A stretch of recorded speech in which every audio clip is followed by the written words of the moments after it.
আসসালামু আলাইকুম বন্ধুরা, কেমন আছেন সবাই? আশা করি আল্লাহর রহমতে অনেক অনেক ভালো আছেন। আমি তোমাদের সাথে আছি মোহাম্মদ রাসেল হোসাইন। নতুন আরেকটি ভিডিওতে আপনাদের প্রত্যেককে স্বাগতম।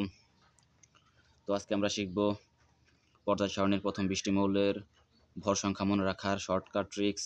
তো একটা ভিডিওর মাধ্যমে একদম 1 থেকে 20 পর্যন্ত মৌলসমূহের পারমাণবিক ভর একদম সহজেই মনে রাখতে পারবেন। তো আশা করি আমার সাথে সম্পূর্ণ ভিডিওটা দেখবেন। তো তাহলে চলা যাক। তো আপনাদের সবার পারমাণবিক ভর মনে রাখতে হলে সবার আগে পারমাণবিক সংখ্যা মনে রাখতে হবে। তো পারমাণবিক সংখ্যাটা আপনাদের একটু কষ্ট করে মুখস্থ করে রাখতে হবে। তো পারমাণবিক সংখ্যাটা যদি মুখস্থ রাখতে পারেন তাহলে 1 থেকে 20 পর্যন্ত মৌলের পারমাণবিক ভর একদম সহজেই মনে রাখতে পারবেন। তো পারমাণবিক ভর সংখ্যা যদি মনে থাকে তাহলে কিভাবে আমরা পারমাণবিক ভর বের করব? তো দেখেন, যদি পারমাণবিক সংখ্যা আপনাদের মনে থাকে তাহলে সেই পারমাণবিক সংখ্যাটা যদি জোড় সংখ্যা হয় সেক্ষেত্রে একরকম ট্রিক্স, আর যদি বিজোড় সংখ্যা হয় সেক্ষেত্রে একরকম ট্রিক্স। তো যদি পারমাণবিক সংখ্যাটা জোড় হয় সেক্ষেত্রে আপনি পারমাণবিক সংখ্যার সাথে 2 গুণ করে দেবেন, অর্থাৎ 2n। এখানে n দ্বারা বোঝানো হচ্ছে পারমাণবিক সংখ্যা। বুঝতে পারছেন? যদি পারমাণবিক সংখ্যাটা জোড় হয় সেক্ষেত্রে আপনারা পারমাণবিক সংখ্যার সাথে জাস্ট 2 গুণ করে দেবেন। গুণ করার সাথে সাথে যে অ্যান্সারটা আসবে সেটাই হবে আপনার পারমাণবিক ভর, এই মৌলের পারমাণবিক ভর। আর যদি বিজোড় সংখ্যা হয়, বিজোড় সংখ্যার ক্ষেত্রেও সেম, জাস্ট একটু ডিফারেন্ট আছে। আপনি 2 দিয়ে গুণ করার পর জাস্ট 1 যোগ করে দেবেন। আপনি 2 দিয়ে গুণ করার পর 1 যোগ করে দেবেন। তো বুঝতে পারছেন, এই সূত্রটা মনে রাখতে হবে। আর আপনাদের পারমাণবিক সংখ্যাটা মনে থাকতে হবে। যদি পারমাণবিক সংখ্যা মনে থাকে, জোড় সংখ্যার ক্ষেত্রে জাস্ট 2n গুণ করে দেবেন, এবং বিজোড় সংখ্যার ক্ষেত্রে 2n প্লাস 1 অর্থাৎ 2 গুণ করে 1 যোগ করে দেবেন। তো তাহলে আমাদের এক্সাম্পলগুলো দেখা যাক। তো এখানে কিছু 1 থেকে 20 পর্যন্ত হালকা কিছু ব্যতিক্রম আছে। তো ব্যতিক্রমগুলো আমি লাল চিহ্ন দিয়ে দেখিয়ে দিচ্ছি, এগুলা একটু পরে বোঝাচ্ছি। আগে দেখেন, যেমন হাইড্রোজেন তো আমি লাল চিহ্ন দিয়ে রাখছি, এখানে একটু ব্যতিক্রম আছে। তো হিলিয়াম দেখেন, হিলিয়ামের পারমাণবিক সংখ্যা আমরা কিন্তু জানি 2।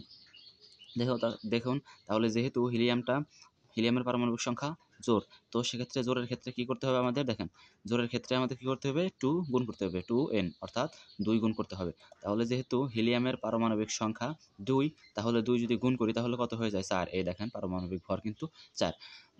ঠিক লিথিয়ামের ক্ষেত্রে, লিথিয়ামটা দেখেন, লিথিয়াম কিন্তু বিজোড় সংখ্যা, পারমাণবিক সংখ্যাটা কিন্তু লিথিয়ামের বিজোড় অর্থাৎ 3। তো বিজোড় থাকলে কি করতে হবে?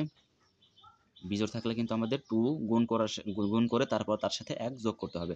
তাহলে 2n প্লাস 1। তাহলে লিথিয়ামের পারমাণবিক সংখ্যা 3, তাহলে 3 এর সাথে 2 গুণ করেন, কত হয়? 3 দুগুণে 6, আর যদি 1 যোগ করে কত হয়? 7। বেরিলিয়ামে একটু ব্যতিক্রম আছে, যার কারণে আমি লাল চিহ্ন দিয়ে রাখছি, আমি এটা পরে বোঝানোর চেষ্টা করতেছি। তো দেখেন, বোরনের কিন্তু 5 কিন্তু বিজোড় সংখ্যা, তাহলে কি করতে হবে? 2 গুণ করে 1 যোগ করতে হবে। তারপর 5 এর সাথে 2 গুণ করলে কত হয়? 10। 10 এর সাথে 1 যোগ করলে কত হয়? 11। দেখছেন কত সহজেই মনে রাখা যায়। তো কার্বনের কিন্তু জোড়, তাহলে জোড়ের থাকলে কি করতে হবে? জাস্ট 2 গুণ করে দেবেন। তাহলে 6 এর সাথে 2 গুণ করলে কত হয়? 12 হয়। তো এভাবে কিন্তু আমরা 1 থেকে 20 পর্যন্ত মৌলের পারমাণবিক ভরটা মনে রাখতে পারি যদি পারমাণবিক সংখ্যাটা জানা থাকে। আবার দেখেন, অক্সিজেন কত? 8, তাহলে 8 এর সাথে 2 গুণ করলে কত হবে? 16, সিম্পল। আবার ফ্লোরিনের 9, যেহেতু বিজোড় তাহলে 2 গুণ করে 1 যোগ করতে হবে, তাহলে 9 দুগুণে কত? 18, 18 এর সাথে 1 যোগ করলে কত? 19, তাহলে দেখেন 19, পারমাণবিক ভরটাও কিন্তু 19। আবার নিয়নের ক্ষেত্রে কত? 10, পারমাণবিক সংখ্যা জোড় সংখ্যা থাকলে জাস্ট 2 গুণ করে দেবেন, তাহলে 2 গুণ করলে কত হয়? 20 হয়। আবার সোডিয়ামের 11 বিজোড় সংখ্যা থাকলে পারে 2 গুণ করে 1 যোগ করে দেবেন, তাহলে 11 দুগুণে 22 আর 23, দেখেন 23 হয়ে গেছে। পারমাণবিক সংখ্যাটাও কিন্তু 23। তো সহজেই কিন্তু আমরা এভাবে মনে রাখতে পারি সব 1 থেকে 20 পর্যন্ত। তো ম্যাগনেসিয়ামের কত? 12 জোড়, তাহলে কি করতে হবে? 2 গুণ করতে হবে, তাহলে 12 দুগুণে 24। অ্যালুমিনিয়ামের ভর সংখ্যা কত? পারমাণবিক সংখ্যা কত? 13, তাহলে 13 এর সাথে আমরা 2 গুণ করে 1 যোগ করব, 13 দুগুণে 26 আর 1 27। তো দেখেন প্রত্যেকটাই কিন্তু একই রকম। সিলিকনের 14 জোড় সংখ্যা ডাবল করে দিলে কত হবে? 28। ফসফরাস 15 বিজোড় সংখ্যা, তাহলে 2 গুণ করে 1 যোগ করতে হবে, 15 দুগুণে 30 আর 1 31। দেখেন সালফারের কত? 16 একটি কি জোড় সংখ্যা, তাহলে জোড় সংখ্যার ক্ষেত্রে আমরা কি করব?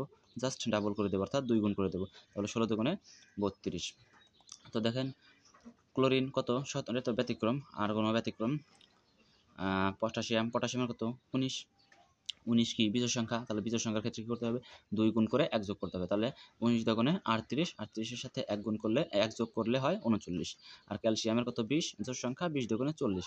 তো এখানে দেখেন যে বলতে পারেন যে ভাই এই লাল চিহ্নগুলা ব্যতিক্রম কেন? তো ব্যতিক্রমগুলো আমি দেখাইতেছি। দেখেন এখানে এই স্লাইডে ব্যতিক্রম আছে 2টা, এই স্লাইডে ব্যতিক্রম আছে 1টা, এই স্লাইডে ব্যতিক্রম আছে 2টা।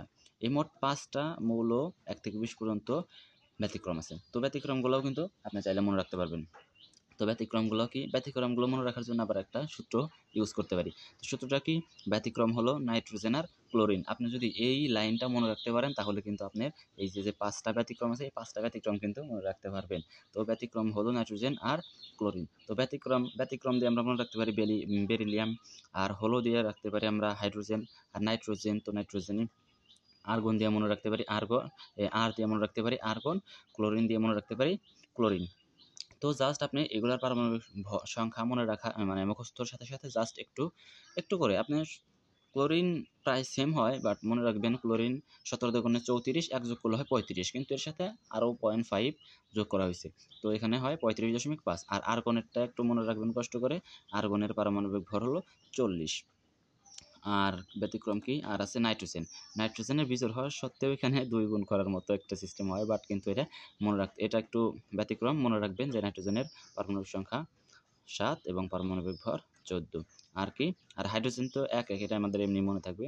আর বেরিলিয়ামের 4, এটা জোড় সংখ্যা হওয়ার সত্ত্বেও এটা 1 বেশি যোগ করা হয়েছে। আপনারা এই 5টা একটু কষ্ট করে মুখস্থ করে নেবেন। তো আশা করি সম্পূর্ণ ট্রিক্সটা বুঝতে পারছেন। তো এখানে যে কনসেপ্টটা মেন যে সূত্রটা সেটা হলো জোড় সংখ্যা আর বিজোড় সংখ্যা। জোড় সংখ্যার ক্ষেত্রে জাস্ট 2 গুণ করে দেবেন, আর বিজোড় সংখ্যার সাথে 2 গুণ করে সাথে 1 যোগ করে দেবেন। তো ধন্যবাদ সবাইকে।